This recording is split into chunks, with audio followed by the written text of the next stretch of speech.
55, 55 और 95 हर उम्र के लिए यकसा मुफीद, मफाद आम्मा का आलम बरदार। जरूर सब्सक्राइब करें, लाइक करें, शेयर करें और बेल आइकन प्रेस करना न भूलें। Rabbani the scholar YouTube channel. इसके बाद तैयार रहे मुकर्ररा नंबर 29।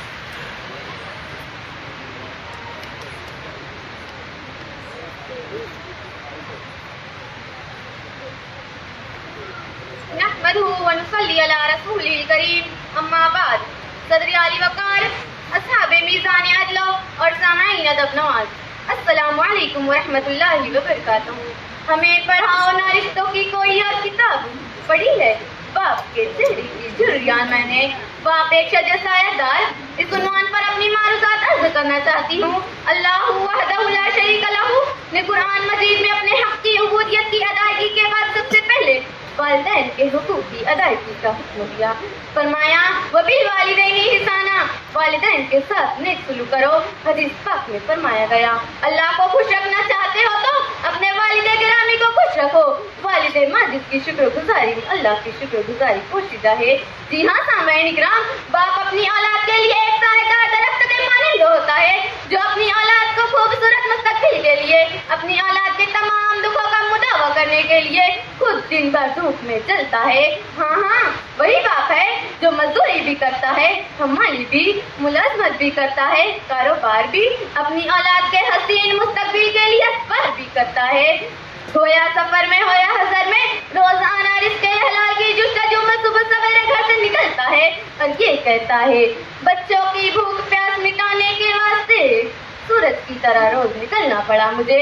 शरीकाने बज़्म, बाप एक बागबान की तरह है जो अपने गुलशन को हर वक्त खूबसूरत बनाने की फिक्र करता है, जो अपने बाप को खिज़ा से महफूज रखने की हर मुमकिन कोशिश करता है। बाप इंतहाई बाइज्जत होता है, अपनी औलाद के इस्मत व इफ़्फ़त से मुतालिक हमेशा चौकन्ना रहता है।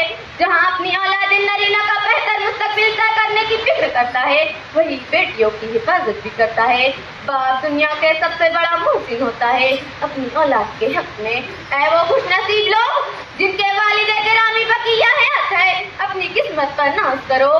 पूछो किसी यतीम बच्चे के सर पर बाप का साया ना हो तो जिंदगी की कैफियत कैसी होती है, दिन और रात कैसे कटते हैं, दिल के अरमानों का ताजमहल किस तरह मिस्मार करना पड़ता है, उम्मीदों का कुतुब मीनार किस तरह ज़मीन बोझ हो जाता है।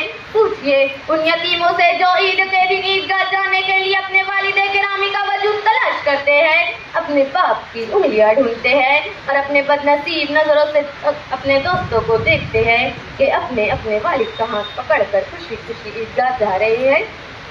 वो पूछते हैं आज कौन हमें ईद की मिठाइयाँ खिलाएगा, आज कौन हमारे मासूम हाथों में ईदी अता करेगा, आज हम किसको गले लगाकर ईद मुबारक कहेंगे। मगर अफसोस आज जिनके सरों पर वालिद का साया रहमत है वो उनकी कदर नहीं करते। आज नौजवान बच्चों को बूढ़ा बाप घर में एक जायद बर्तन मालूम होता है। याद रखे बाप बूढ़ा भी हो जाए तो उसका वजूद नेमत है। फल नहीं देते लेकिन साए तो देते हैं, कद्र करो उन पेड़ों की जो पेड़ पुराने होते हैं। हाज़रीन मजलिस, बाप एक शजर सायादार है जो खुद धूप में जलता है लेकिन अपनी औलाद और अपने कुंबे को साया अता करता है। घर के बाहर भी हो तो घर की फिक्र दामने गिर होती है और वो ये पुकार उठता है पुराने शहर में ज्यादा दिनों में रुक नहीं सकता, मेरे बच्चों की जिम्मेदारियां आवाज देती है। अल्लाहू अकबर, किस कदर अजीम शान होता है बाप की शक्ल में एक पुरअज़्म वजूद जिसे हालात मुसीबतों का सामना करना पड़ता है, आजमाइशों से दो चार होना पड़ता है, सख्ती इम्तिहान की पुरखार वादियों से गुजरना पड़ता है, जिंदगी के नशीबों पर आज से पंजा आजमाई करनी पड़ती है। मगर ये उलुल अज़्म साबित कदम रहता है, कुंबा को छोड़कर राह इफ़रार इख्तियार नहीं करता बल्कि ये कहता है मुझको थकने नहीं देता ये जरूरत का पहाड़, मेरे बच्चे मुझे बूढ़ा नहीं होने देते। सामाईन इकराम, अपने बाप के वजूद को नेमत अज़्मा समझिए, उनके अक़वाल को आबिज़र से अपने क़ुलूब पर तहरीर कीजिए, उनके तुर्श कलमात और सख्त बातों को अपनी तरबियत का बेहतरीन सबक जाने। याद रखें उनके होने से वक्त हो ہوتے ہیں، باپ گھر کے درخت ہوتے ہیں، یہی وہ باپ ہے جو اولاد کو رگے جان سے زیادہ عزیز رکھتا ہے۔ ماں کا مرتبہ بہت بہت بلند ہے، مگر ماں بھی ماں سے کم نہیں۔ یہی وہ باپ ہے جسے جنت کا دروازہ کہا گیا ہے۔ والد کی ناراضگی میں اللہ کی ناراضگی ہے، اور والد کی خوشی میں اللہ کی خوشی ہے۔ مجھ کو چھاؤں میں رکھا اور خود دھوپ میں جلتا رہا، میں نے دیکھا ایک فرشتہ باپ کی پرچھائی میں۔ وآخر دعوانا الحمدللہ رب العالمین۔ شکریہ، خدا حافظ۔ بچپن اور 95 ہر عمر کے لیے یکساں مفید مفاد عامہ کا علم بردار ضرور سبسکرائب کریں، لائک کریں، شیئر کریں اور بیل آئیکن پریس کرنا نہ بھولیں۔ Rabbani the scholar YouTube channel. Rabbani the scholar YouTube channel علمی، ادبی، دینی، ملی، سماجی، ثقافتی، تہذیبی، فلاحی، طبی، فنی، معاشی، تجارتی، معاشرتی، انتظامی، انقلابی، تحریکی، تحقیقی، تکنیکی، تفتیشی، تعمیری، تعلیمی و معلوماتی یوٹیوب چینل ضرور سبسکرائب کریں، لائک کریں، شیئر کریں اور بیل آئیکن پریس کریں۔ ربانی دی اسکالر یوٹیوب چینل۔